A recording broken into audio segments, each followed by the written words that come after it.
What would you do in this situation? Queen, Uncle Chris, aka Dad. Will you marry me? Oh no! No! Oh, not the head scratch. Okay, is that the?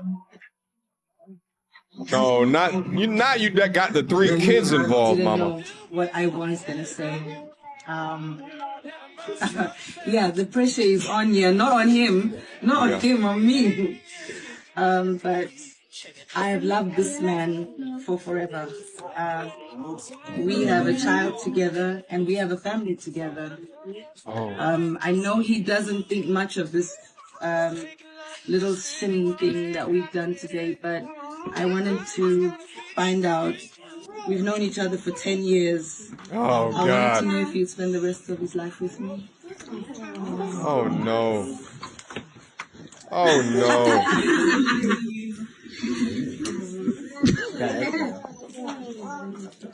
He's not with it.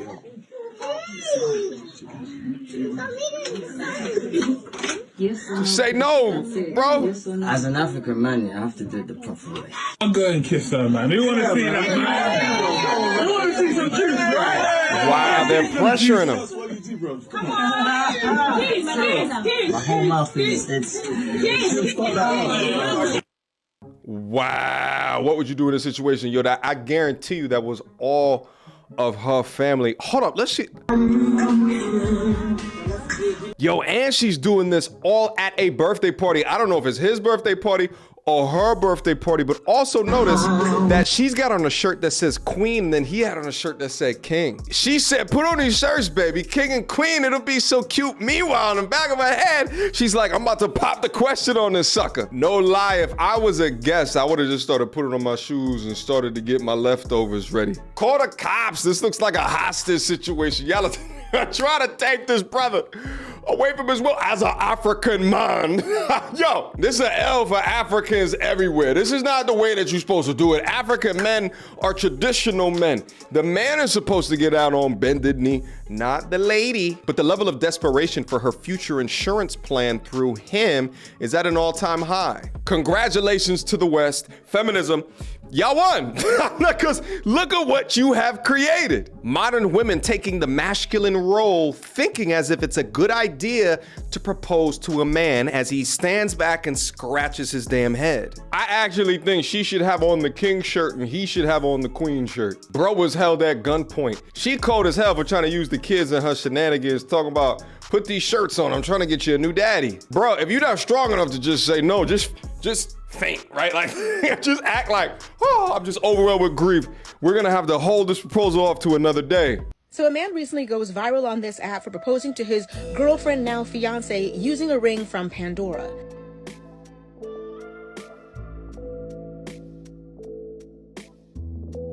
The comment section was brutal. People saying things like, I could never accept a Pandora ring as an engagement ring. People saying that it's supposed to be way more expensive. It's supposed to be 2 to 3 months of a man's salary, and how they would never accept it. They would never accept it. I want to show you guys this really quickly from a celebrity a lot of us know, J-Lo, who collects engagement rings like Thanos collects infinity stones, okay? Here's J-Lo's first ring valued at $100,000. Here's her next ring valued at 6 figures. Here's a ring from the first time she was engaged to Ben Affleck. This ring is over 6 carats. Here's an 8.5 carat ring that she got from her ex-husband, Mark Anthony. I can't find the photo of this ring, but the ring that she got from A-Rod was valued at between $1 and $5 million. They broke up. Every single time, every fancy ring, every upgrade, none of those carats kept those relationships together. So what's my point? The size of the ring doesn't matter. The price of the ring doesn't matter. The size of the wedding doesn't matter. Does that man love you and you love him back? So people can have the biggest ring and the biggest wedding, and the marriage could be the biggest failure of their lives. Married at 18, divorced at 21. Second marriage, married at 25, divorced at 28. Third engagement, engaged at 29, ended it at 30, but I kept the ring. I'm still keeping Tom Brady on his toes. We should not be afraid to leave these men. We are not stuck with these people. Marriage is not a sanctimonious thing. It is paperwork. It's something, it's a commitment you make to someone. But if you feel like you're not getting anything from that commitment and you're trying, you gotta go. You gotta go. You have to go. I know it's difficult to fill out paperwork and to make appointments and to do all of these things, but this is your fucking life. Do you want to be stuck with someone? Period. Do you want to be stuck with? You can't make this shit up. You can't make this shit up. Y'all heard it. They say smart people learn from other people's mistakes. Fools learn from their own. I was very much a fool in most of my decisions. Even with all the success that you've had, you're an incredible mother now, businesswoman, you're working with Playboy, you still look back on that and you still feel ashamed? Yeah, I don't like the fact that people can see me naked on the internet or can see those things happening to me. I think that it's gross. That is crazy that you can build this whole life and you still feel ashamed. I mean, I'm proud of myself and what I've done, and I wouldn't take anything back. However, it's not like I like the idea that people can view that of me. I personally, those videos make me want to throw up. I'm here to tell you right now, we don't care. Let me tell you we don't care. How many ways can you call a young male a frail bitch in the most elegant way possible? Sir, hey, you're assaulting. That's assault there, buddy. If we did that to somebody, I know you'd be crying about it, right? Because you're called a hypocrite. You don't know how to be a man. You don't have any children, do you? You can't even take care of yourself, much less a child. You have no responsibility, no sense of virtue, no sense of masculinity. You've been emasculated. You don't know how to protect women. You don't know how to protect children. No, you don't. If we wanted to do something to this abortion clinic, you wouldn't stop us. We are restraining ourselves because we're law-abiding people. You guys are not restraining us in the least bit of way. You're not protecting this clinic, okay? You're a coward. You couldn't protect your way out of a paper bag. If we wanted to toss you down the hill, we'd toss you down the hill, and you wouldn't be able to do anything about it. It's the fact that we are self-disciplined men who actually restrain ourselves and abide by the law is the reason that you haven't gotten hurt today, because you're not a man, you're a coward. You're a little boy that has not grown up. You've been raised in a self-centered, materialistic, consumer-driven culture. All you know how to do is consume. You don't know how to take care of anybody. You don't know how to produce or build anything of value and substance. So I hope you grow up and become a man. He wasn't even insulting him, to be honest with you. He was just telling him the truth. This is the kind of speech he's needed his entire life before the weakling engulfed his body. You got his snacks on the bed and stuff, man. Come on, man. I'm telling you, boy, get yourself together, boy. You not sad. It's okay to be sad. We all get sad sometimes, my boy. It's okay. Yeah, man. We your brothers. That's what you got brothers for. What's on that light on this dude? Don't argue that, fam. On me. We got something for you, though. Tell me what we got. Females in this room. We got 2 girls. Look, go ahead. Oh, he cute. I didn't know you were that cute, boy. Exactly. See? Yeah, I told you, boy. Yeah, I told you. Now you gonna get up now? You wanna get up? Okay, yeah.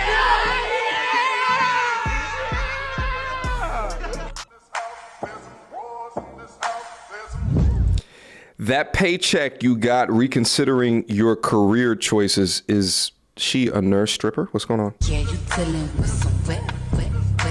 Oh, okay. I don't like when men know how to cook, because why do you know how to cook? That's a problem.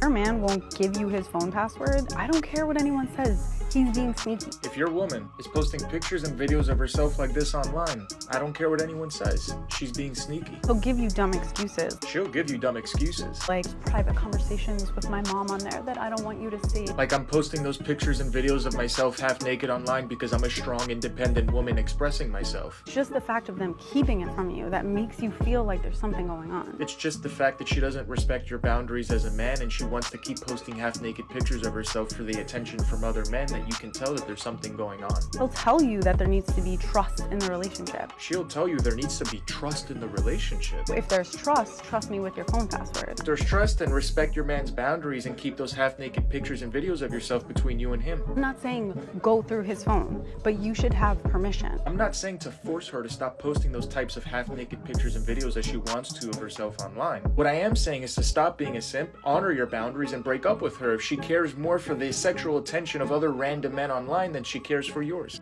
Dang, that is so tough. What is funny? Like, for you gonna laugh at me now? You don't take me serious.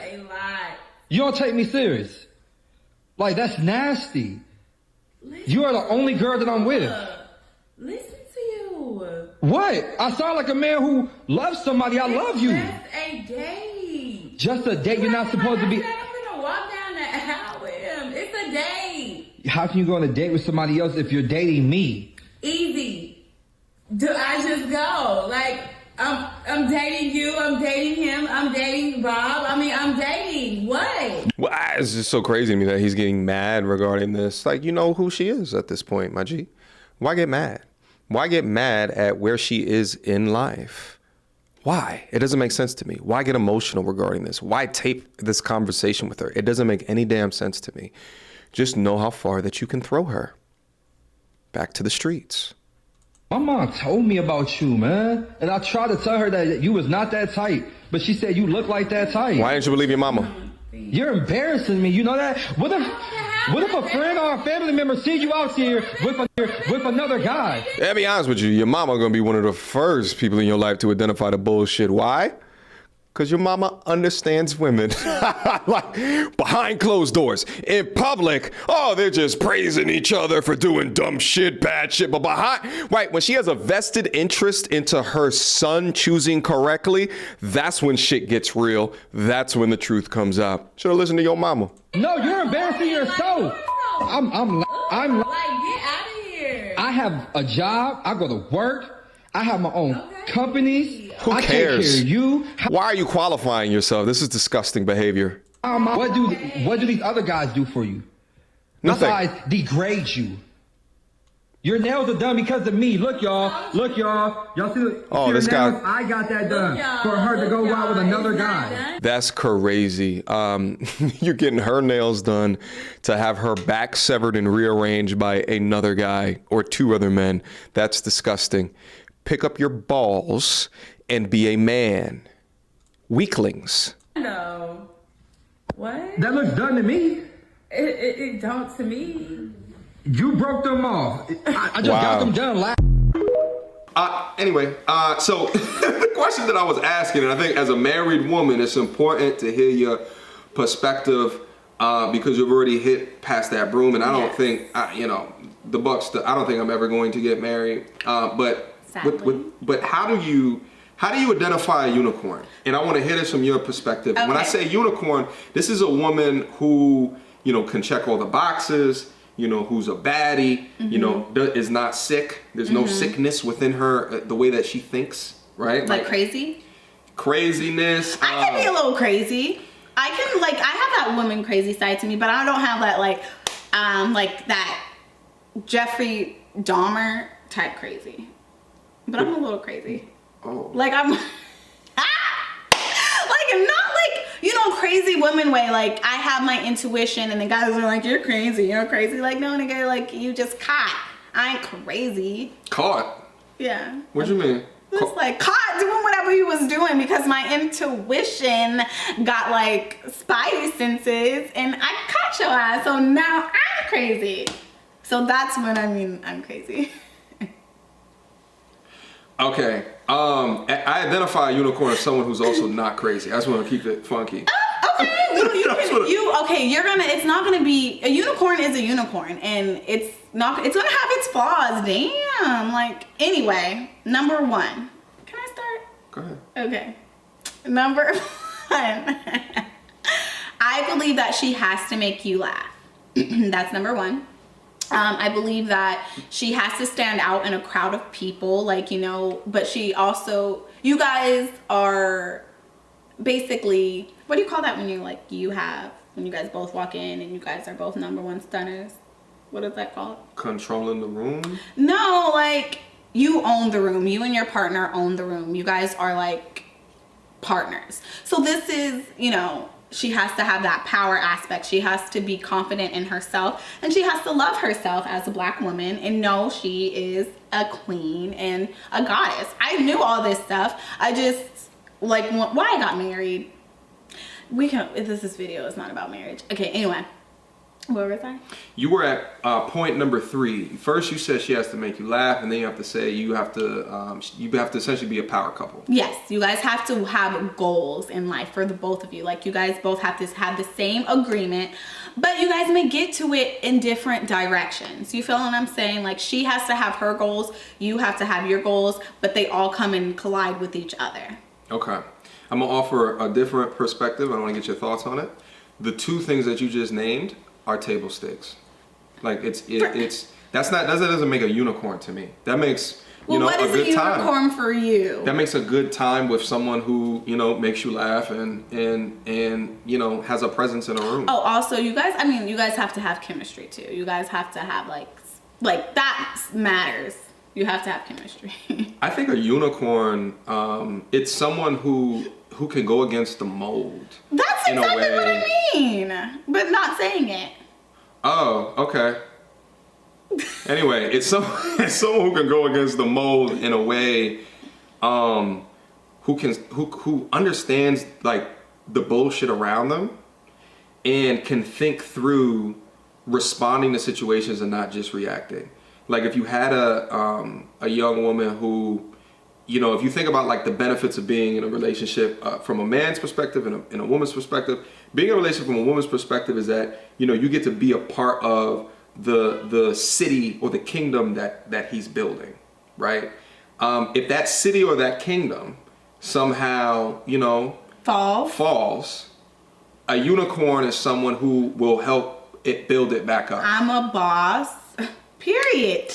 I agree. But that's not what we experienced. I feel like that's how I experienced it. When I had this huge mistake come upon me, this huge craziness, I saw past the chaos and real quick, 15 seconds. What was that craziness?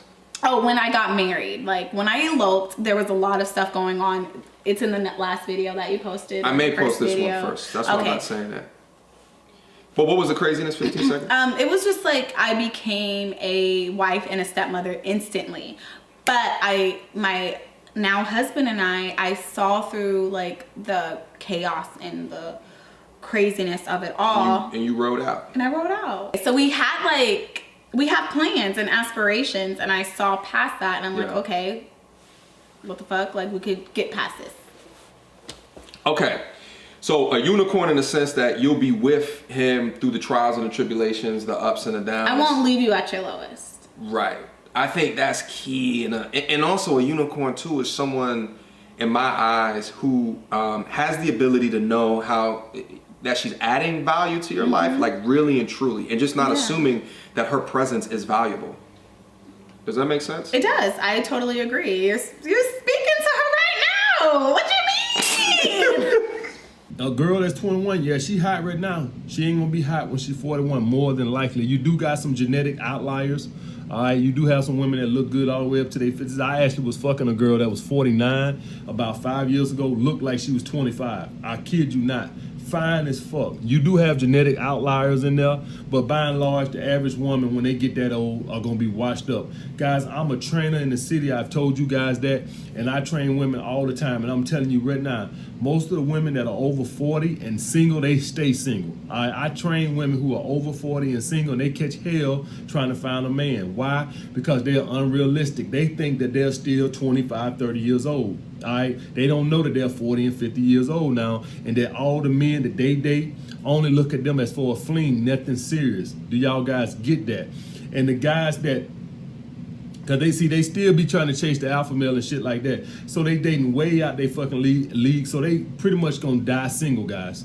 All right, so this is the thing: once a woman hits 40 and she ain't married or something like that, you notice you never see a lot of women who are over 40 remarry. You ever notice that? You rarely see a woman that's 45, 50 years old get remarried. Well, why is that? Because she's past her prime. You know why? Because 45, 50-year-old men don't want to marry 45, 50-year-old ladies. All right? They want to marry 25, 30, 35-year-old women. All right? They don't want to marry a 45, 50-year-old women. So at that point, women are relegated to be just flings. All right?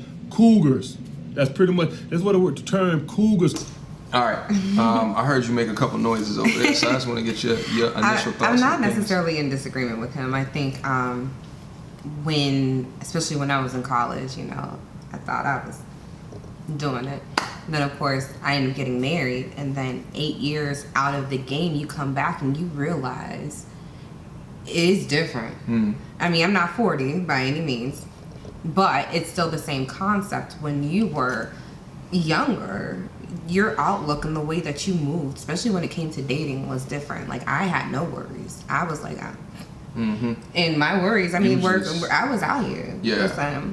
Getting free meals and shit. Like, you know, I mean, that's just a fact. But then, like, again, 8 years out of the game, and I'm slowly integrating myself back in, and you're just like, well, I guess I'm not as hot as I thought I was. I got stretch marks. Everything that ain't tight like it used to be. And then you're competing with, you know, obviously society. And so now you're just like, well, what do I have to really stand on? And right now, men, and this, I think this is just natural, men come into themselves later. So now they're up here, and I'm sitting here like, trying to. So one of the things that Amos just said is that a man is valued by resources, and then a woman is valued by aesthetics. It is. That's just. So we both identify and agree with that. Got you. So what do you think, like, if you could go back and tell well, I guess it's different for you because you got married. I did because I did. I was, you know, I did my little, I was feeling myself. I knew I had it, and I knew I had it. And then I got snatched up, and I was in the married life, and you know, not no more. Like right. They may not realize or heard that, but. So, and then of course, coming out of that, you're a whole new person, because obviously 8 years is a lot of growth and development. Whether you were married or not married, you're 8 years different than you were. Especially your 8 years, because you were younger 20s to later 20s, right? Like, and that's like usually one of the largest growth stages after you know, being an adult. It's different from like 31 to 41. And your biggest development years is after 25. So before 25, you're kind of like that. But I was in a serious relationship even before 25. I got married at 25. So when I think about, you know, just coming out of it, there's a lot more insecurities, and I can imagine women who are 40 trying to get back into the groove and catching all these men, even these zaddies out here, you know, they fine, but they also have resources too. And now we're over here like, how do I compete with these younger women, because older men are getting younger women, and us 40-year-olds or 30-year-olds, we're expecting, like you said, to be able to jump back in with no issues, to be able to say, well, what's wrong with me? And we're going to be single because we have these expectations that are actually kind of out of this world based on the realities that we had to deal with within the last decade. And the older you get, the harder that's to break, especially on a woman. The older you get, the harder that is to break these expectations, because you're thinking of how you were years ago and not the reality of what it is today. Yeah, I think this is why we have a multi-billion-dollar cosmetic and anti-aging industry. That's true for women and not true for men, right? Like, you don't see the you know, advertisements that you do in that. I mean, you might see like hair thinning or gray. You know, you're going gray and you turn your hair, but like that's even value now. Like, you know, when I start getting a little saltpeter down here, you know what I'm saying? That's when I'm official. I am officially a man at that point. You know what I mean? Like, yeah, I'm a zaddy status. You know what I'm saying? So it's like, but those things are value. Like I hear women say all the time that, like, you know, the older a dude gets, like the more attractive that they are. That is very true. As long as they're taking care of themselves, and most of the men nowadays, especially in our generation, they're taking care of themselves. Like, you see people out here on their fitness, they're out here being entrepreneurs, and it's such a, I mean, there's women out here too, but when we think about the single male and coming into the dating world, you're competing with this idea that this man has it all together. Now, whether they have it together or not is not it, but we're looking at just the surface. How do we obtain this individual who knows he's the shit, essentially, and we are competing based on aesthetics? Yeah, they're like a woman put together, but they gotta look at us first.